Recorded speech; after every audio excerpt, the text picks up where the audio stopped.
John Barbett's calculation in 1678-79 illustrates the magnitude of African food staples traded in the concomitant demand for agriculture surplus. A ship that takes in 500 slaves must provide 100,000 yams, or some 200 yams per person. The belief that the slaves fed customary food would improve their survival rate across the Middle Passage also contributed to demand for African dietary staples on slave ships. Among the cereals in great demand was rice, the staple of millions enslaved from the densely populated West African rice region extending along the upper Guinea coast from Senegal to Ivory Coast and inland over 1,000 miles to Lake Chad. The demand for rice during the Atlantic slave trade followed earlier Portuguese practices of purchasing the cereal for provisions. Journeying along the upper Guinea coast in 1479 to 80, Eustache de la Fosse recorded one of the first rice purchases by Portuguese vessels. During travels in 1505 to 8, Duarte Pacheco Perea noted that rice and meat could be found in great abundance in the region of Guinea-Bissau.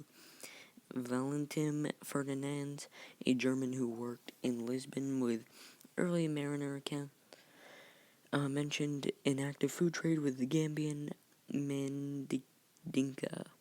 They eat rice, milk, and Malay, and they have so much that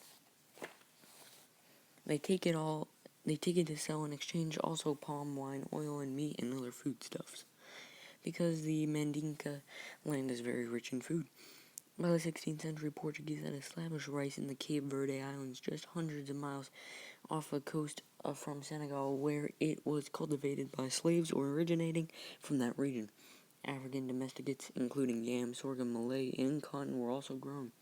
Rice appears on cargo lists of ships departing Cape Verde by 1513 and 15, and within decades of Cabral's landing in Brazil, vessels bound for Portugal's new colony carried seed rice and African yams across the Atlantic. While it is possible that this rice originated in the Iberian Peninsula or Asia, it is quite unlikely for several reasons.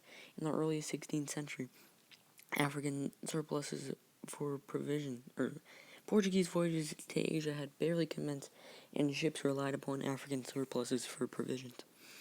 The center of rice cultivation in the Iberian Peninsula was Spain, where Muslims developed it as a crop in Valencia during the 10th century. Scholarship that attributes the presence of rice in West Africa to Portuguese introduction has not argued that the cereal was diffused from the Iberian Peninsula, however, but that Portuguese mariners brought rice seeds from India. Even though the Arabs introduced Asian rice to East Africa in early centuries, its cultivation remained a localized coastal activity. Said to be only diffused into the interior of 19th century, the convergence of Portuguese commercial reliance upon West African rice is in its early introduction to Cape Verde Islands in tandem with slave skill in its cultivation suggests that the rice being planted, transported, and shipped as a seed to Brazil in the early period of maritime expansion in the African Glaburima. Slaves followed suit. South Carolina received one of its initial deliveries of rice during the 1690s when a Portuguese vessel arrived with slaves from the east with a considerable quantity of rice being shipped provision.